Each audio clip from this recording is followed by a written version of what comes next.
भारताची महिला ही संस्कृती, सहनशीलता आणि सामर्थ्याचे प्रतीक आहे.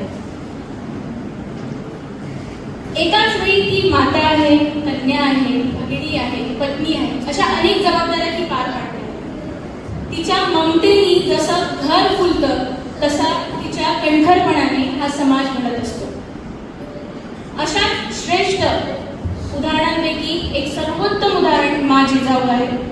माँ जिजाऊ म्हणजे साक्षात धैर्य, शौर्य आणि संस्कारांचा समन्वय.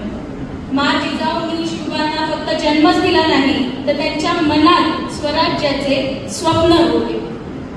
म्हणूनच इथे बसलेल्या प्रत्येक स्त्रीला संबोधून मला म्हणायचे आहे की म्हणूनच प्रत्येक स्त्री ही समाज हितासाठी धडपडली पाहिजे आणि शिवबा जन्मण्यासाठी पहिले माँ जिजाऊ घडली पाहिजे. जोपर्यंत माँ जिजाऊ आपल्या प्रत्येकामध्ये घडणार नाही तोपर्यंत शिवरायांचा जन्म होणे नाही. अशीच एक वीरांगना, एक रणरागिणी आई भवानीच्या स्वरूपात पुन्हा जन्माला येते इंग्रजांच्या काळात, जिचं नाव आहे झाशीची राणी लक्ष्मीबाई.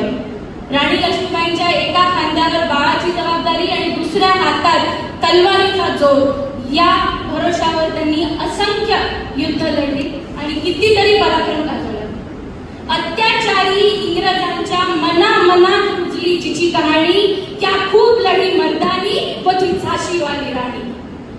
अशाच अनेक उदाहरणांपैकी एक आहे इंदोरच्या अतिशय न्यायप्रिय, कनवाळू, अतिशय धार्मिक अशी राणी अहिल्याबाई होळकर. अहिल्याबाई होळकरांबद्दल काय सांगणार? अनेक मंदिरांचा जीर्णोद्धार, पुनर्निर्माण त्यांनी केला, ज्याच्यामध्ये काशी विश्वनाथ, त्याच्यामध्ये रामेश्वरम असे कितीतरी मंदिर आहेत.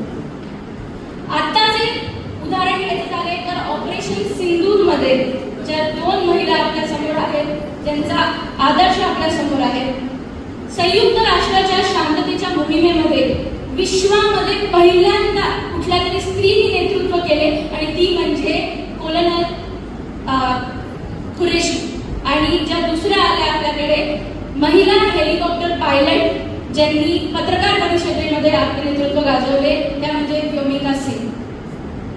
मला इथं बसलेल्या प्रत्येक स्त्रीला संबोधून एवढंच म्हणायचं आहे की तुम्हाला जर समाजामध्ये बदल हवा आहे, जर या देशामध्ये बदल हवा आहे, तर सुरुवात बदलची नेहमी कुठून व्हायला हवी? स्वतःपासून. Be the change you want to see in the world. This is the only statement. इथूनच आपल्याला सुरुवात करायची आहे. अशाच काही उदाहरणांमध्ये आपण पाहतो की भारताची पहिली महिला शिक्षिका, ज्यांनी असंख्य अडचणींना मात देऊन पहिली महिलांची शाळा काढली, ज्यामध्ये सावित्रीबाई फुले. असंख्य अडचणींना तोंड देऊन ज्यांनी पहिली MBBS ची डिग्री घेतली, डॉक्टर आनंदीबाई जोशी. 2 दिवस रेल्वे रुळावर पाय तुटलेला असताना पडलेल्या असलेल्या, पण नंतर त्याच महिलेने जेव्हा ठरवलं की मी माउंट एव्हरेस्टची उंचाई गाठेल, त्या म्हणजे अरुणिमा सिन्हा. पहिला ॲम्प्युटेड पाय घेऊन चढलेली भारतातलीच नव्हे तर पूर्ण जगातली पहिली स्त्री. या सर्व इथे बसलेल्या महिलांना संबोधून मला एक शेवटचे वाक्य बोलायचे आहे माझे, की हे दुर्गे, हे जगदंबे, हे रणरागिणी, तुला जोडी देवी माझ्या दोन्ही करा. हे दुर्गे, हे जगदंबे, हे रणरागिणी, तुला जोडी देवी माझ्या दोन्ही करा. तुझ्या संघर्षाला, तुझ्या सामर्थ्याला, तुझ्या कर्तृत्वाला माझा मान